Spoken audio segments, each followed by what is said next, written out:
Bismillahirrahmanirrahim. Assalamualaikum warahmatullahi wabarakatuh. Alhamdulillahirabbil alamin wa bihi nasta'in wa ala umuri dunya la haula wala quwata billahil aliyil azim. Amma ba'du. Baiklah, puji syukur kepada Allah Subhanahu wa taala yang mana telah memberikan kita kenikmatan, taufik serta hidayahnya sehingga kita masih bisa bernapas, bersenda gurau bersama-sama walaupun masih melalui online. Kedua kalinya salawat salam kita junjungan kepada Nabi besar Nabi Muhammad SAW, yang mana kelak kita akan meminta syafaatnya di yaumul kiamah kelak. Baiklah, kami akan mempresentasikan makalah yang telah kami buat. Ya, ini kami mulai. Di sini saya akan menjelaskan pengertian dari bisnis plan. Perencanaan bisnis atau bisa disebut dengan bisnis plan adalah dokumen tertulis yang disiapkan oleh wirausaha yang menggambarkan semua unsur yang relevan baik internal maupun eksternal mengenai perusahaan untuk memulai pada waktu usaha. Adapun isinya merupakan perencanaan terpadu menyangkut pemasaran, permodalan, operasional, dan sumber daya manusia. Tujuan pembuatan bisnis plan dibedakan menjadi dua, yaitu profit dan non-profit. Profit biasanya dibuat oleh perusahaan-perusahaan swasta yang berorientasi pada pencapaian kinerja finansial, sedangkan non-profit umumnya dibuat oleh instansi pemerintah atau lembaga-lembaga swadaya yang lebih berfokus pada peningkatan pelayanan publik. Jika ditinjau dari fokusnya, bisnis plan dapat dibedakan menjadi dua, yaitu eksternal dan internal. Bisnis plan yang diarahkan pada kepentingan eksternal lebih berfokus pada pencapaian kepuasan pihak-pihak eksternal perusahaan, dalam hal ini yaitu seperti stakeholder, investor, dan juga customer.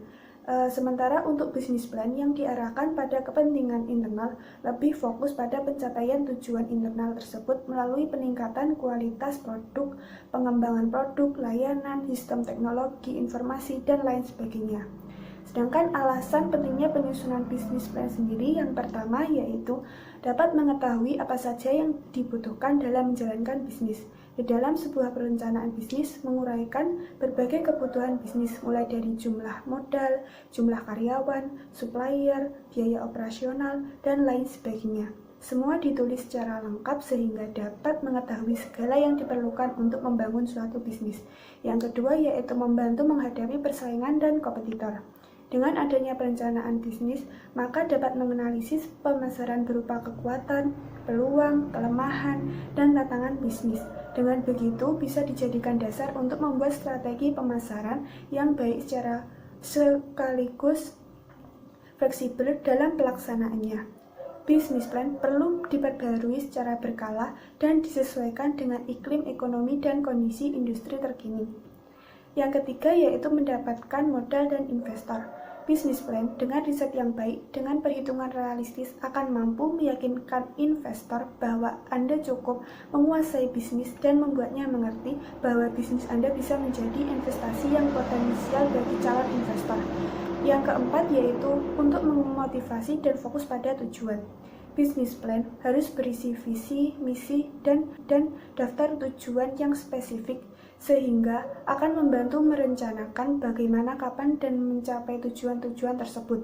Hal ini akan memaksa manajemen untuk tetap fokus dan konsisten menjalankan langkah-langkah untuk mencapainya. Dari poin C tentang aspek-aspek yang ada dalam bisnis plan. Di sini aspek-aspek dalam bisnis plan itu ada beberapa macam. Yang pertama aspek pemasaran serta aspek produksi dan aspek organisasi manajemen dan aspek pengendalian dampak lingkungan. Baiklah, pada aspek yang pertama yaitu aspek pemasaran. Di sini yaitu ada beberapa poin. Di sini juga ada sasaran pemasaran meliputi dari daerah pemasaran, situasi, proyeksi permintaan, serta strategi. Di sini sangat perlu kita ketahui dan kita implementasikan di dalam kita melaksanakan kewirausahaan. Dan selanjutnya itu tentang aspek produksi. Apa sajakah yang harus kita ketahui dari aspek produksi tersebut, yaitu tentang pengadaan bahan, otomatis kalian sudah berpikiran bahan itu apa, itu tidak harus saya jelaskan, sedangkan ini sudah pasti kamu mengetahuinya. Selanjutnya kebutuhan dari sumber produksi tersebut.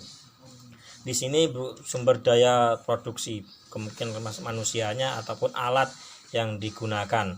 Di sini itu proses produksi, berarti yang mana produksi itu berjalan ataupun bagaimana prosesnya itu dilakukan dari proses produksi tersebut, yaitu perkiraan jumlah produksi berapa yang akan Anda lakukan atau Anda buat dalam produksi atau bahan-bahan tersebut, yaitu penganggaran produksi. Di sini itu dana. Di sini dana ya sangat penting di tempat yang terakhir, karena sumber dana juga sangat harus diperhitungkan di dalam memproduksi ataupun membuat suatu usaha seperti itu. Yang selanjutnya yaitu kita masuki aspek ketiga, aspek organisasi dan manajemen.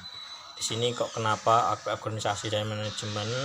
Kita perlu ketahui bahwasanya suatu usaha itu harus mempunyai perizinan dan harus mempunyai suatu logo ataupun suatu visi misi.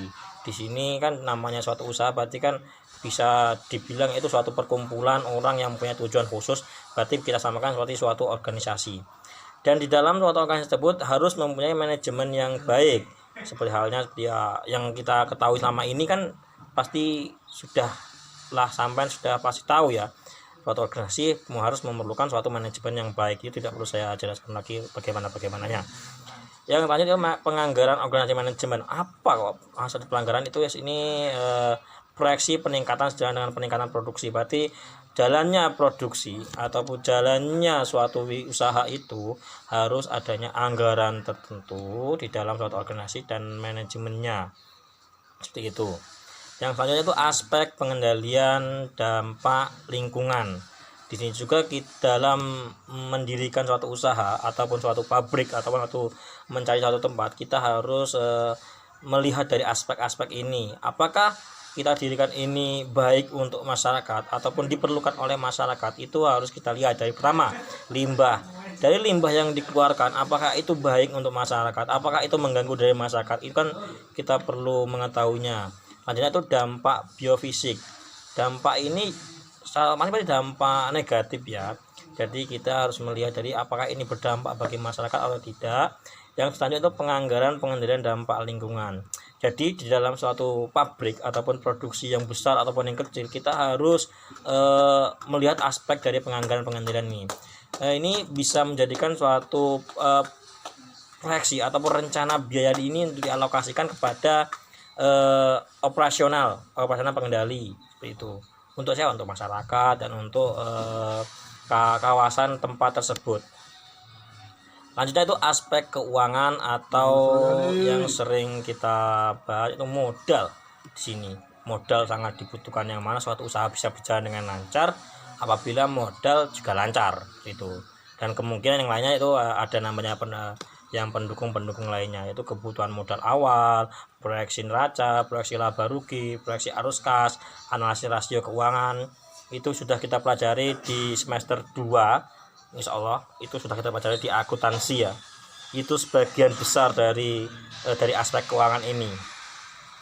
Aspek dari risiko kritis data.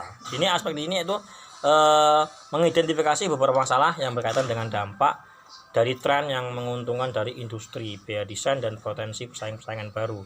Jadi kita harus mempunyai kepekaan yang khusus, apakah ini sesuai ataupun ini bagaimana, itu harus kita pertimbangkan secara baik. Selanjutnya itu tentang format perencanaan bisnis. Format perencanaan ini ada berbagai macam ataupun berbagai hal yang harus dilakukan, yaitu dengan ringkasan eksekutif atau bisa dibilang dengan rangkuman secara keseluruhan mengenai rencana bisnis. Kita harus mengetahui rangkuman secara keseluruhan tapi sebagai apa, dari modal bisnis, pasar atau sasaran, kualifikasi ataupun aspek keuangan itu sendiri. Dan yang kedua yaitu tentang pernyataan visi dan misi. Jadi visi dan misi itu harus baik dan tertuju sehingga bisa dilakukan dan dilaksanakan untuk bersama. Tentunya untuk tujuan serta untuk perusahaan dan bisa berkembang dengan baik. Selanjutnya tentang sejarah perusahaan. sejarah. Nama sejarah berarti kan ya apa ya, yang sudah berlaku ataupun yang akan dibuat, itu tentang bagaimana berkembangnya sepanjang waktu ataupun bagaimana perjalanan yang sudah dilakukan atau yang akan dilakukan oleh perusahaan tersebut. Yang selanjutnya profil bisnis. Namanya profil, otomatis kita harus membuat profil bisnis yang baik serta yang menarik untuk pelanggan-pelanggan ataupun customer-customer produksi customer dari konsumen kita. Selanjutnya itu tentang strategi bisnis. Strategi bisnis sudah dijelaskan, ada banyak strategi bisnis dan ini mungkin menjadi salah satu dari format tersebut. Yang selanjutnya itu deskripsi produk atau jasa perusahaan. Di sini juga bagian deskripsi ini produk perusahaan, cara pelanggan menggunakan barang atau jasa ditawarkan. Berarti caranya itu harus kita menggunakan bagaimana ataupun hal-hal yang harus kita ketahui itu, ataupun kita membuat barang, kita harus mengenakan hak merek ataupun hak paten, hak cipta, itu juga harus agar tidak diambil orang lain sebenarnya. Nah, selanjutnya itu lokasi dan letak, itu juga perlu.